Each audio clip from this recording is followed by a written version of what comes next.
Good afternoon. So I'm Marc Schyns, and I'm working at SCK-CEN, and I hope we're okay. And I'm involved in the R&D of the MIRA project. So it's not surprising that I will now present you a bit more about the MIRA project, and maybe some of you will also say, well, we heard already a lot about MIRA. We had once in a parallel session, even this morning, we talked a bit about MIRA, and I did, like the preceding speaker, I reshuffled a bit the different slides in order not to be too redundant in this presentation. Nevertheless, I have still to explain what MIRA is, and this is shown here.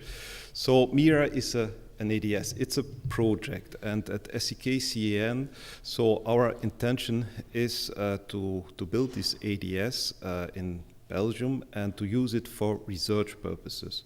So finally, if you look to the graph here, so you find the accelerator, which is an accelerator of 600 MeV, 4 milliampere proton beam, and this will be shooted inside. I will use the mouse, maybe it's easier. Shooted inside the core, and will there fall on the spallation target and create neutrons. The way that we configure this reactor is, in fact, that we get fast neutrons. So our purpose is to have fast neutrons, and we have therefore a compact core that is cooled by liquid lead bismuth. So there is a in-vessel design that has been used for this project. So this means that the lead bismuth will circulate inside this vessel from the bottom part up to the higher part that is separated by a diaphragm. It will become more clearer. I will give you some explanation afterwards about the reactor layout. And in the upper part, well, it passes through the heat exchangers, and then it's pumped back in the bottom. And I will now speak about the different challenges for the accelerator and also for the reactor that we have to overcome in order to build that what you see here on the screen.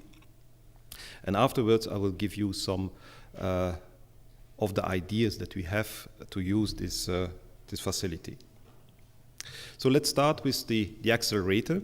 So as I told you, so it's the particles that we want to accelerate is protons. The beam energy is 600 MeV, beam current 4 milliampere, and this is maybe a bit not really conventional. We will use a continuous wave beam.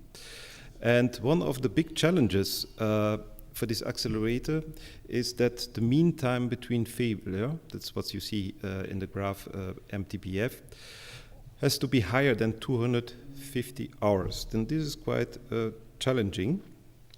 What we define as a failure is in fact a beam trip. This means that the beam disappears for a period of higher than 3 seconds. We will see that we compare this with specifications of other projects, accelerator projects, or even existing one, that we have a lot work to do. So also what you can see here on this slide is a bit different details concerning the implementation, the different frequency that we use of this superconducting LINAC. And I will also speak just in a few words about our aim concerning the reliability of this accelerator. So we will, of course, use very simple and well-known technique to increase the availability of the accelerator. This means that we will oversize several components. We will also have redundant components, like even up to cavities.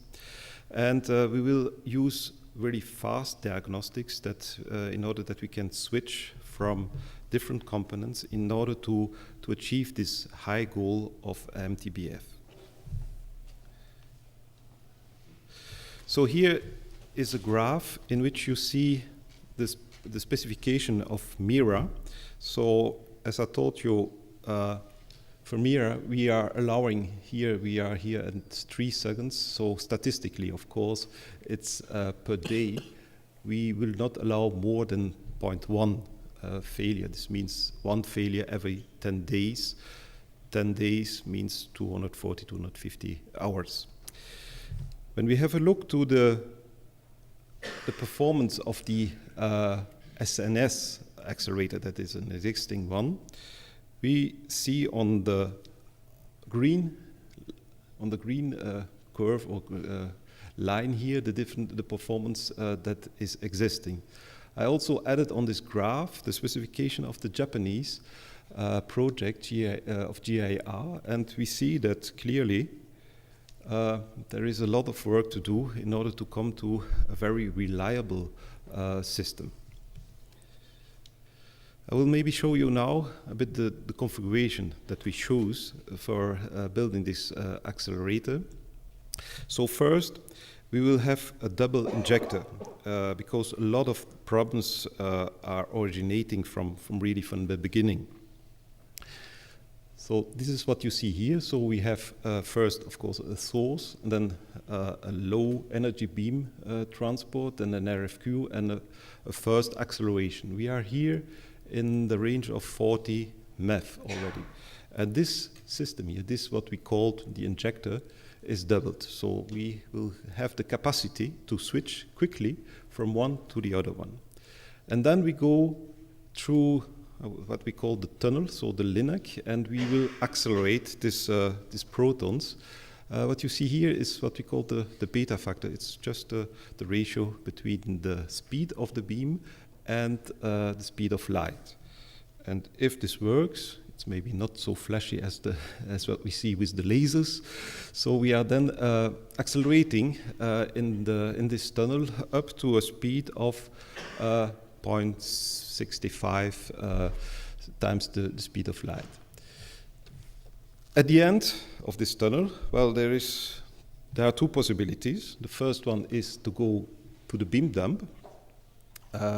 And this beam dump will be used for the commissioning. And also, we will use this beam not only for the ADS, we will also use it for fundamental research. So this beam will be derived on special targets, and there we will, from this ions that we create there, we will make radio ionized beams that we will use for, as I said, fundamental research, but also for research for new radioisotopes. The other possibility is to go by deflecting the beam inside the core here of Mira. Well, I will give you now some kind of insight of the reactor. So to start, you need, of course, a vessel, and in this vessel, well, we have what we called the reactor cover, and this reactor cover finally supports the core that you see here at the end of the support. Then what you see here is the beam line. So this is the line I just showed you before, so that is going through and in more or less in the middle of this core. Then you have the different above structure. This means that there we have the control rods, the safety rods, and I will come later on it back. I will show you a cut of the core, and it will be more clear at a bit later.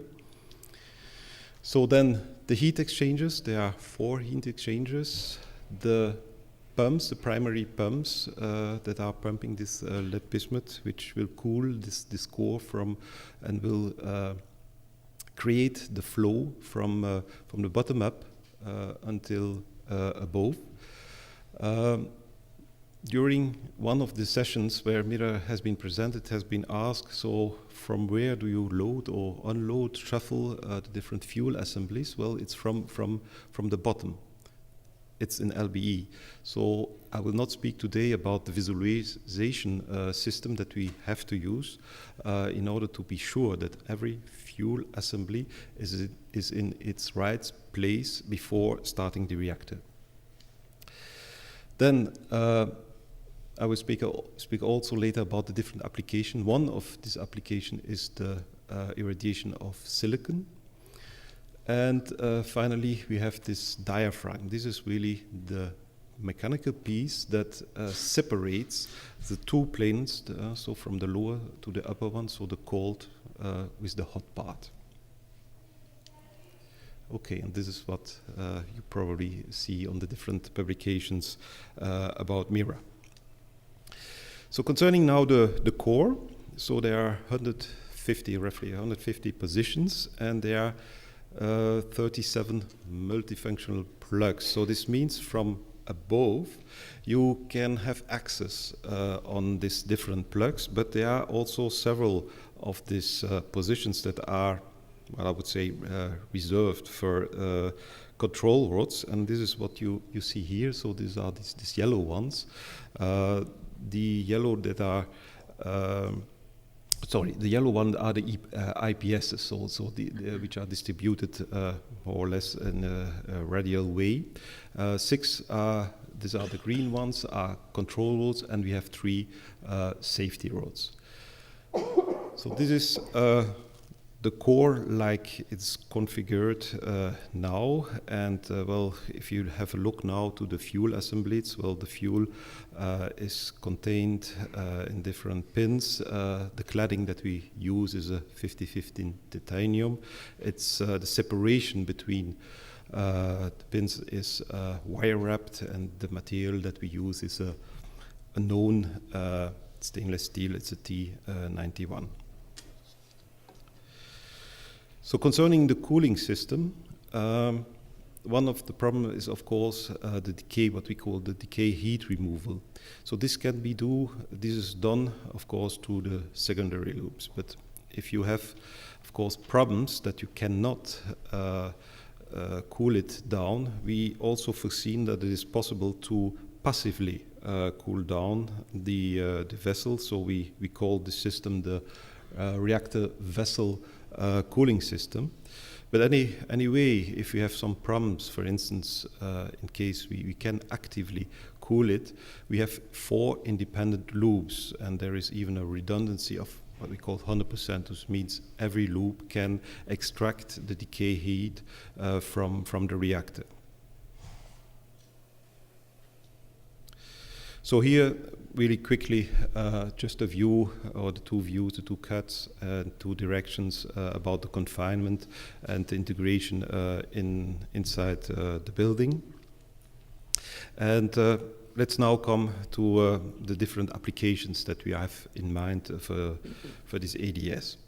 So I will start with, and this has been discussed a lot of time in different sessions. It concerns the waste, so the transmutation. And well, this is quite a well-known figure where you see that the radiotoxicity is taken as a reference here, and this reference is the natural uranium, the way you can find it in nature. And if you look to the relative radiotoxicity in function of time, and here you probably noticed already that we are speaking about several thousands of years. So there are the 3 scenarios. The one with no reprocessing, the one where the spent fuel has been reprocessed, and the possibility with transmutation. So rough figures are that we want to achieve a duration reduction, so going from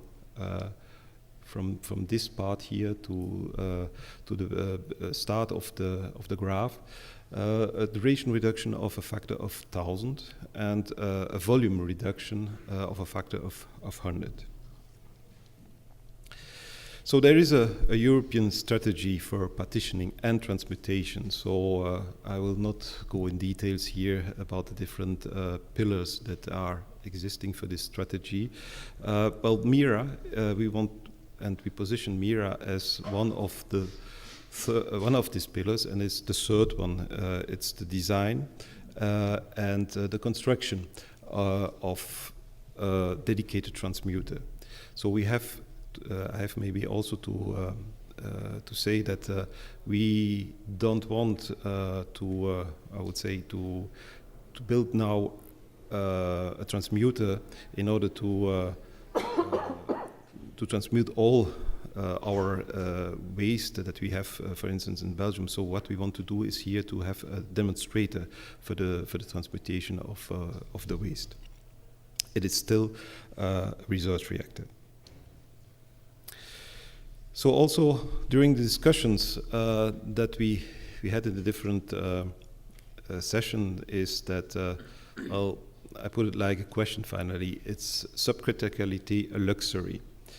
So in critical reactors, as well as in ADS, well, they can be used for minor actinide transmuters. However, if you heavily load critical reactors, they can experience some even severe safety issues due to the reactivity effect induced by a smaller fraction of delayed neutrons. So this means that ADS can operate in a more flexible and also safer manner if heavily loaded with minor actinides. So this is our statement now, is that subcriticality is not really a luxury but a necessity.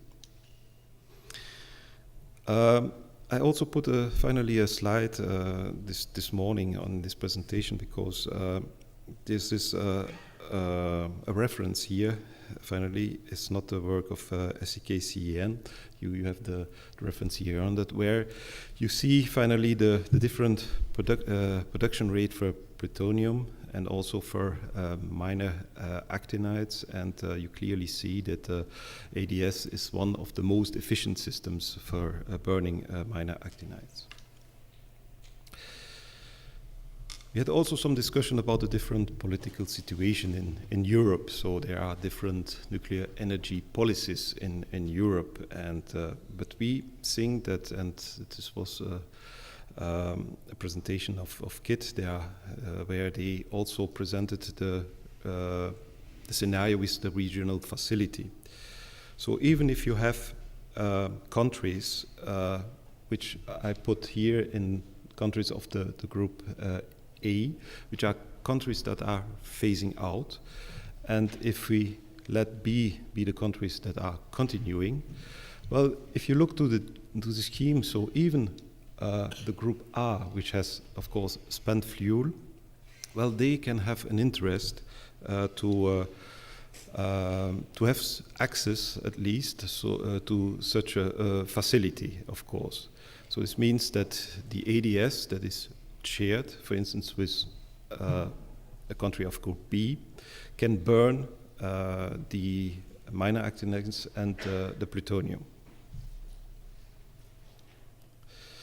But MIRA is more than a research on ADS and transmutation. So I will now speak a bit about the different other applications that we have in mind. So first, as I told you, MIRA will be a research reactor, a material research reactor, so there will be the possibility to irradiate materials for different applications, including fusion, as we will see later. I just plotted here, and we will not go in detail about the different performances, irradiation performances, and there has been already a presentation Tuesday on the different figures. I plotted first for the critical and now for the subcritical configuration, and well, you see here the different values for the irradiation performances for the different IPSs. So as you remember probably in the core configuration there are 6 IPSs, and these are the ones that are plotted here. Another application, of course, is the irradiation for fusion material, and we are thinking here that MIRA can have an interesting contribution for the irradiation of materials for demo. And the idea is, in fact, to put a sample holder below our target. So the beam, what you see here, the upper part, this is the part where the proton beam comes, and here we are in the region where the spallation occurs. And well, if we look a bit to the requests that are expressed here in form of helium production per dPa, and if you will look here to the dPa per effective full power year, we see that the needs here for demo, especially at the front walls, are situated here in this region. And this is, of course, not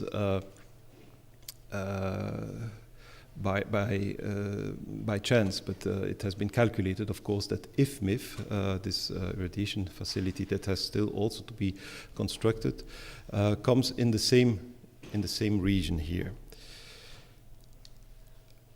Existing reactors, even fast reactors, well, they can't really come to these specifications. I brought it here, just some of them, and one is our BR2 at SCK. But if you have a look, and based on these parameters, we can see that, well, MIRA, especially not in the IPSs, but even it's a nice option, but especially under the targets, we can come to interesting performances for the fusion community. Another application is that we will take over the production of radioisotopes. So radioisotopes are used for diagnostics, for medical applications, mainly for tracing and diagnostics of cancers. So we will continue the production of radioisotopes that we are doing and performing now in our BR2 research reactor. So just to give you some figures, so sometimes, it was in 2011, we topped to 60% of the world production of radioisotopes. So here are just some graph that we will be able also to produce these radioisotopes that are finally produced by neutral thermal neutrons. We can do it in critical mode, we can do it in subcritical mode. So let's come a bit now to the way we want to finance it. So first, 2010 was a very important year for us because first we got the MIRA project on the S3 list. So S3 is the European Strategic Forum for Research Infrastructure. This is the list, I would say, of the research infrastructure that has a high priority to be built. The other support that we got is from the SNE, so the European Sustainable Nuclear Industrial Initiative. So we are both in this we are in both of these strategies, and this is also the reason why finally Belgium decided in 2010 to support this project in its first phase. We'll come later on the planning by 60 million euros. So this is the period from 2010 until 2014. This is the first phase in which we are working now. And on the same graph, I plotted the expenses for that we are planning for building MIRA. So we came in 2009 to 1 billion more or less. So the 40 million, I will round it up. So 1 billion euros in what we call 2009. So this is what these are what we call the overnight cost. That are the costs that if you can buy the day after finally the MIRA ADS system. There will be, of course, escalations. Okay, so now finally Belgium also secured 40% of this billion euros, but we have still to find by constituting a consortium the rest of the money. So what you see here is the planning. So we are now in this first phase here, 2010-2014, and I will discover you, because timekeeping is also important, the different phases of this project. So we have now in this first phase 3 big objectives. So it's first to minimize the technological risks. Also, we started already to speak with the regulator. So we will have to produce the preliminary dismantling plan, the preliminary safety assessment report, and also the environmental impact assessment report. And well, we also now are in contact with a lot of countries in order to form the consortium. So this are my conclusions. So first, well, MIRA is addressing and responding to different issues. So one of these is, of course, partitioning and transportation. So still, we should not forget that it is a multi-purpose research infrastructure, and even whatever Gen 4 technology system will be considered in the future. Even if Belgium will or decided also to phase out in 2025, so we will and we will keep very likely the commitment of Belgium, and at least to maintain a high level of expertise in the country. We hope also that we can use MIRA as a relevant irradiation facility, also for fusion material as an example. And MIRA will also secure society needs like the production of radioisotopes and the doping of silicon that is used for renewable energies. And this is my last slide. This is what we want to realize in 2023. And well, you will discover the different components. Just to give you one idea, so this tunnel here, this is the tunnel for the LINAC. It's about 220 meters. Thank you for your attention. Thank you.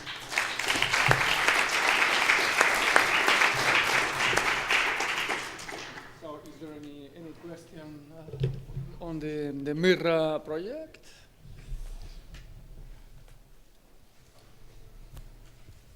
Do you see MIRA as a facility that could replace IFMIF?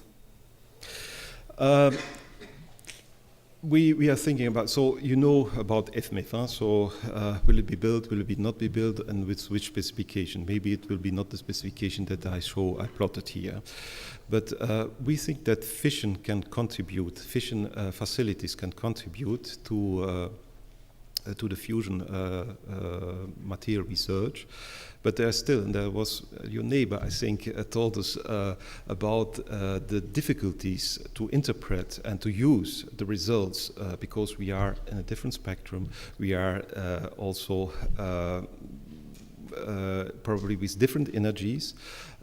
So it's not so obvious to say, yes, MIRA will replace IFMIF. But we think, and this has still to be worked out, that we can contribute to this research.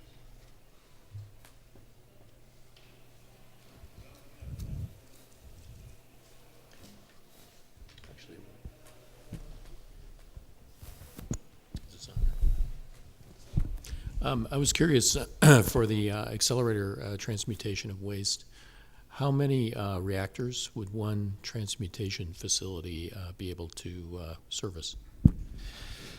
So, if I understand you well, it's how much. Well, this figure has been shown, I think, in a presentation of KIT. So there are some studies that exist, and I will just take the one for Germany. So they have for all the waste of Germany, there are 8 systems that are needed in order to come. It's also depending. It's not so obvious. Also depending the time that you want and the different deadline that you fixed in order to decrease the legacy. Of spent fuel waste. But there are some studies, even promoted by Europe, and one is called ACAS, which really deals with this question. So how much ADS is needed in the future.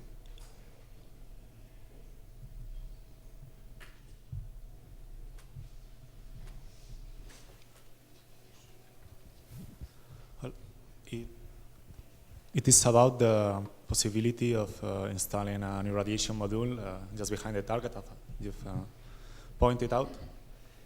If you've studied that maybe protons from the accelerator may be scattered from the target and arrive to the materials tested, because in spallation sources like ESS, there is the possibility that because high energy protons have a really deep penetration power, and yes, maybe arrive to the material testing, causing damage, which may be different from fusion damage.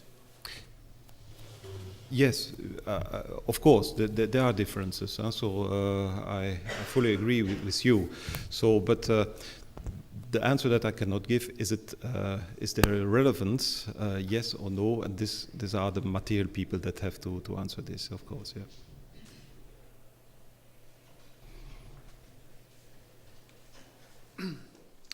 Okay, I think. Okay. Thanks. Okay, thank you very much to the 3 speakers on the very interesting questions by the audience. With that, we close the final plenary session. Thank you very much.